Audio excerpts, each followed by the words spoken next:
Hello everyone, welcome back to the Christ MotoGP channel, and today we have something similar to the testing videos that we done a few weeks ago. This time we are looking at a comparison between MotoGP bikes from their first iteration to the current thing that they have now. So yeah, this one's quite interesting. As you can see on screen, we have the Aprilias. So yeah, the RS Cube Aprilia, the 2002 model, and from what I'm looking at here, this bike was a game changer in terms of technology. We had F1 style, input from Cosworth with the engine, pneumatic valves. We had ride-by-wire throttle control. We had traction control. The bike had so much technology on it that in its first year of the MotoGP era in 2002, it was the most technological advanced bike on the grid. It's just a shame it didn't really work. It either went okay or it went bang. So yeah, Aprilia's bike in terms of looks back then, it was different looking, and technology inside was very different. But when you look at the two bikes compared to each other, it's clear to see it's going to be a theme throughout this video that the aerodynamic side is going to be the thing that's changed so much. People will say that the bikes from 2002 even to 2012, they look like proper racing bikes, but this one, it kind of looks just, I don't know, the bikes these days are just different because of the aerodynamics we have.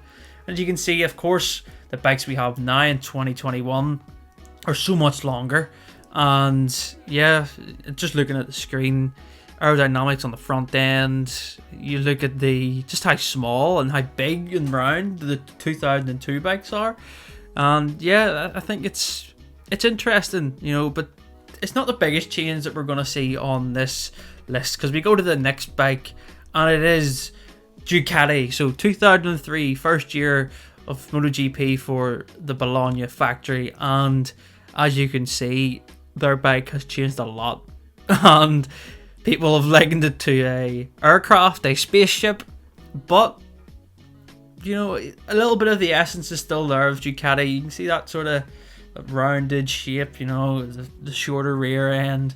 That's about it. Everything else on that Ducati that we see from 2003 to a 2021 bike, of course it's going to be different. Its technology has changed so much, but when you look at the Ducati of 2021, the different aero bits you can see, and there's everything, every little carbon fiber detailing.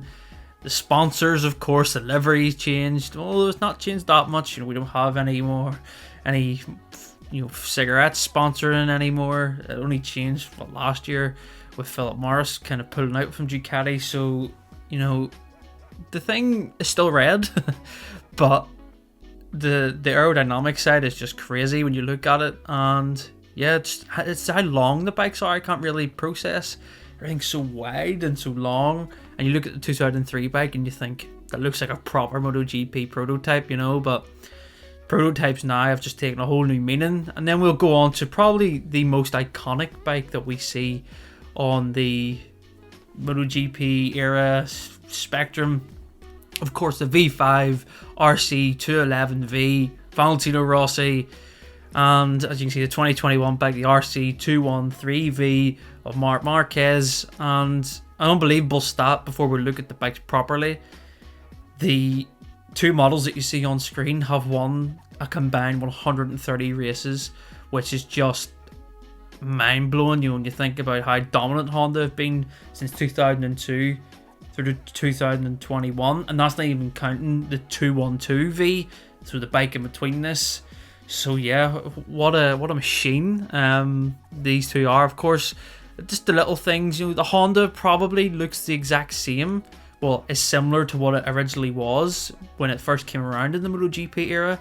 It's got the two exhausts still, and it just has that same DNA. If you look at the chassis, it has that look about it still. And that's why when we done the testing video for 2022, the Honda looks completely different, from what they've been running for the past 20 years nearly. So yeah, livery change, of course, and a rider change. Rossi still racing, of course, in 2021. But yeah, Do you think Repsol should go back to a lighter blue, as you can see on screen here? I actually like the lighter blue, but I also like the colours of what we have now. So let me know what you think of that below. And yeah, we'll move on to KTM. So KTM's the newest thing in this, I would like to say, MotoGP era. This is the first bike that I've ever seen of KTM. So of course they came in full time in 2017. That's when they first started racing. But this is a demo lap from Austria in 2016. And as you can see, the bike is really different compared to what they have nowadays. You know, front end's very small in the KTM now and back then. Look how thin it is and how small. It almost looks like a Moto 3, how small it is. And the rear end is very much, you know, it's very thinned out. It's very flat. And still little bits of that bike that you can see DNA wise, but you know, obviously the thing that stands out is the orange steel trellis frame that you can spot in the KTM a mile off. But other than that, it looks pretty much, you know, it looks different. And it sounded different, of course, because they ran a Screamer engine for the first few rounds of their MotoGP journey. And then we have Suzuki. So this one I like a lot. You know, personally, I love the Telefonica movie star liveries that Grassini ran, and of course Suzuki had. I think it's lovely. And yeah, Suzuki took a real big change. You know, when you look at the aerodynamics side of Suzuki, it's quite simple. When you look at the grids of MotoGP in 2021, it's very simple compared to the rest. But the beautiful thing about the 2021 Suzuki is that double exhaust at the side. And of course, the 2002 bike, as you can see, only had the one. And yeah, the 2002 bike wasn't great. It was essentially a two-stroke chassis. You know, it looks like a two-stroke when you see it. It just had to be modified. So yeah, it wasn't a great bike, but the 2021 bike is beautiful looking. And of course we have, last but not least, Yamaha. So as you can see here, very different color scheme. You know, we've got the Marlboro sponsorship on the 2002 bike. And yeah, the DNA of the Yamaha hasn't really changed, you know, engine wise. Of course it's developed, but it looks like a Yamaha, if that makes sense. It's an early iteration of an M1, and it's just, I can't believe how short the M1 is back in 2002. And when you see the 2021 bike that Quadraro's riding, of course, you can't see it from this angle, but if you look at the other side, the right-hand side, it has a big, long exhaust. Yamaha ran that for a long time, you know, up until 2014, midway through, they would then change to the slice cut at the side. And it strikes me how much carbon fiber there is on the newer bikes. You know, of course, technology, weight, everything changes. But it's just, when you see the bikes side by side, they're so different and similar in the same way. I can still see a DNA of a Yamaha from 2002 to now. But yeah, let me know what you think. Aerodynamically, that's the big change, of course. And what do you think of the bikes today? Do you think that the older ones look better? Do you think that the bikes that we have now look better? Let me know in the comments below. And of course, make sure to subscribe to Crash MotoGP for more content. And until next time, I will see you then.